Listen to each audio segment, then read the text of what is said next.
Hello, my friends, and welcome back. Thank you very much for being with me again today. What do we have here? We have Imran Khan, the former Prime Minister of Pakistan. And Mr. Imran Khan made a wrong turn at one point, and that was in February 2022, when he went and visited Putin in Moscow. And he refused to follow the script and offer Pakistan on a, silver plate to Al Capone, even though Al Capone has Pakistan almost by the balls. Almost, that's the key word. So, Mr. Pakistan, Mr. Imran Khan, immediately was handed a no confidence vote in their parliament, and he was ousted. Immediately, right after that. A coincidence. After that, Mr. Imran Khan was chased by some judges with some allegations, saying that he's a corrupt guy. He did not report some money that he received, some goods that he received as prime minister, and he was supposed to report them and leave them over there. But then instead, these things alleged that he sold them, got some money he was not supposed to. And supposedly he threatened someone, a magistrate. The magistrate said she will charge him with terrorism and so on. All these things obviously did not happen before Imran Khan, went to Moscow. Only after. All these things happened before Imran Khan went to Moscow, but he was never charged, never indicted. Nothing wrong.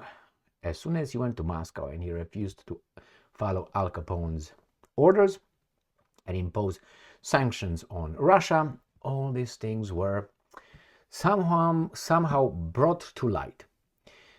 I'm going to tell you the rest of the story about Mr. Imran Khan, who was, let me show you, he was sentenced to 14 years in prison, a day after being jailed for 10 years. So Mr. Imran Khan, right here, he's going to be in jail for many years. Why did I talk about former Pakistani prime minister when I live in the United States of America and I actually don't give a fuck what happens in Pakistan, to be honest. That's their country, they do whatever they want, as they should not be interested in what happened in my country. Well, because he is a human being, and Donald Trump is a human being. And we are all human beings, and we act based on two principles: pleasure and pain. Oh, that's it, that V, the wrong V, right? And interest or disinterest. That is, if I have an interest, I'm going to act. If I don't have an interest, I don't act. But pleasure and displeasure, or, that's what it is. So Imran Khan is a stark resemblance of what's going on here with former President Trump. I was about to say Putin. So let me tell you what happened to this guy. So Mr. Imran Khan, he was ousted, and he was still the most popular guy in Pakistan. Like someone else. These things are resembling so much the cases. And they tried to get him with all these charges or accusations. And then little by little, they got him to, about 4 assassinations attempts in 1 year and a half, until he was jailed. When he was jailed, he escaped the assassination attempts. Now remember, in Pakistan, nothing really moves without the military. And the military cooperates because it receives a lot of military aid from where? From Al Capone. So Mr. Imran Khan survived some assassination attempts, real assassinations. There are some of them on video, pop, and he survived. He was wounded.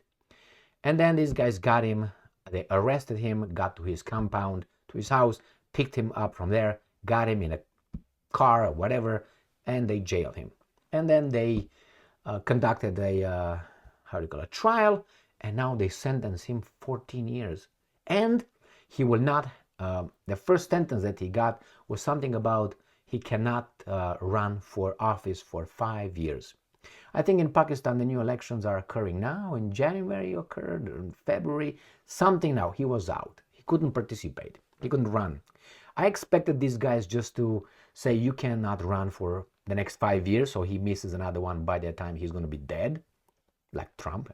Okay, but no, they said let's make sure that he's going to be rotting over there. So let's read this article. Remember, I'm following Imran Khan because he resembles very much Trump's direction.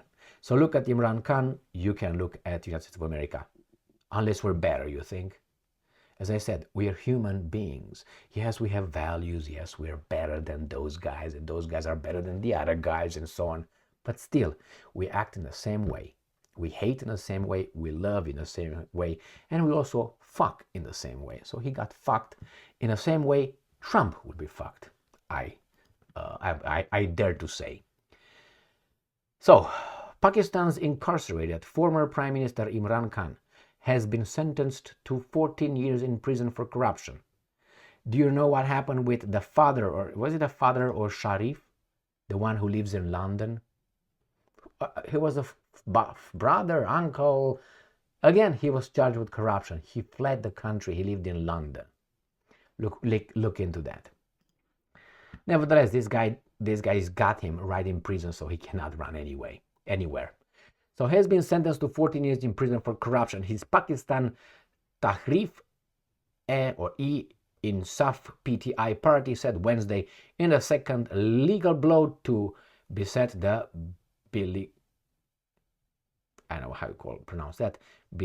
beleaguered politician this week. His wife was also sentenced. So watch it. I was about to say Matilda. Melania, go to Slovenia. They will extradite you, so don't go anywhere. Stay there, stay put. They will get you wherever you are.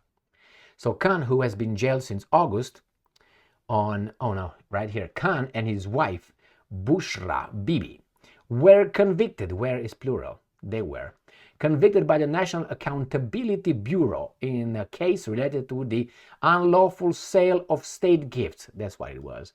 During his tenure as Prime Minister from 2018 to 2022.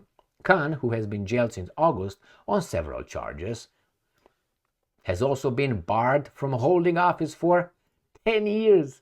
The PTI said Bibi was taken into police custody shortly after sentencing. The party added. Wednesday's sentencing comes almost 1 week away from a general general election expected on February 8th, and just a day after Khan was handed a 10-year sentence for leaking state secrets. The same as Trump.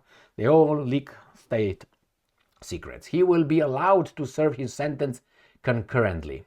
All right. Pakistan's upcoming election is seen by many analysts as one of the latest credible in the country's nearly 77-year history, owing to the military's crackdown on Khan and his aides. What? Oh, the least. I was like, I read it the other way around. So many analysts as one of the least credible. Okay, it was one of the. I said, what the fuck are these guys? Are they high? No, I was reading wrong. Khan maintains widespread popularity among Pakistanis' largely young voters who view him as a clean break from the political dynasties or military establishments that ruled the South Asian nation for much of its independent history. The former star cricketer, turned politician rose to power on a ticket of anti-corruption in 2018, but has been embroiled in political controversy since he was ousted in parliamentary no-confidence vote in April 2022. In 1 month and a half or so, he was out. That moment set stage for a months-long showdown between Khan, with no power, and the powerful military, who he accused of orchestrating his removal.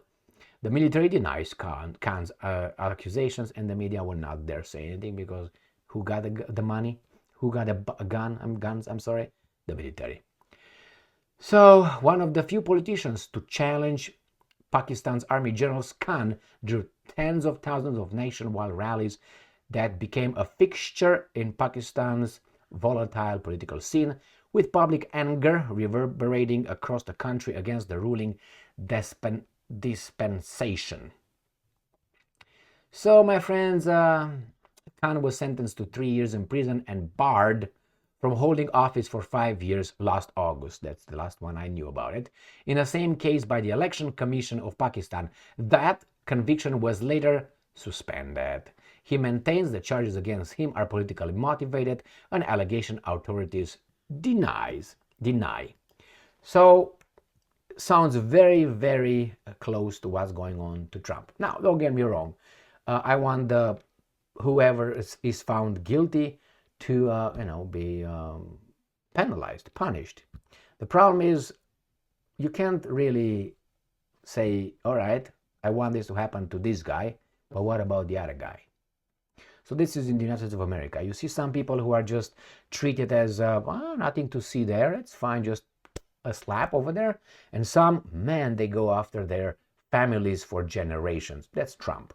Trump's dynasty, his family, will be eradicated like a medieval king that was deposed by another king to the 7th generation. So they want to make sure that nobody is going to challenge us in the near future of about 200 years from now.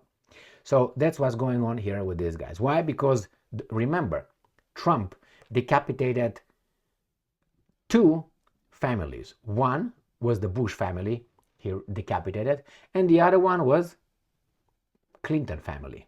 But they still have the ugly motherfucker Chelsea Clinton. And I'm expecting she's going to fight with the Obamas. They're going to have a dynasty as well. Obamas are building a dynasty. They're going to take over Clinton. Chelsea, maybe she's going to be the vice president of one of Obama's children. Or maybe both Obama's children. One is going to be the president and the other one will be a vice president. Something that we find only in certain kind of countries. But hey, United States will have it. Well, we had it before, didn't we? Kind of close. But hey, it was a little bit an uncle, something like that. 2-3 generations, 3-4 presidents in between. No, here these guys wanted Bill, then they wanted Hitler, and they're gonna want Chelsea. The other guys had Obama, the man, and then Michelle. I don't know if she will be a candidate in the future. I think they get everything ready for their children who are educated at Harvard because they're very smart. All right, what a coincidence. Well, is that genetic? You can't say that, because if you say that that's genetic, we got in hot water. Or when you talk about this kind of people, is genetic. You know what I mean? It's all right. I suspect that the same forces that worked for the Bush family work for Biden, for what's his name? Even for Biden worked as well, and for Obama's family. In this case, Imran Khan is out. I suspect they're going to try to pull the same garbage on Trump. Well, and what option do we have? Oh, you're here? Nikki Haley is right here. She's available and willing to shut the fuck up and go into the sunset. Thank you very much for being with me again today. Stay strong, stay smart, look for the truth, and be just.